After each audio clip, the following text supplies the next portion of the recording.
New updates from New Brunswick, where floodwaters in parts of the province are still days away from reaching their peak.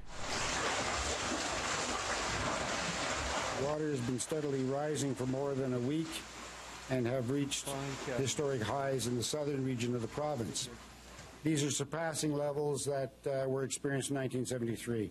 A comparison of the two historic floods now versus 1973 shown in these photos shared by area MLA Bill Fraser. And with more rain in the forecast, the current water levels are once again climbing. Riverwatch flood level projections show that the water is expected to crest on Wednesday and begin to recede on Thursday. Current level is 5.6, but we are still expecting it to rise to 5.8 in the coming days. And officials are warning about contaminated water.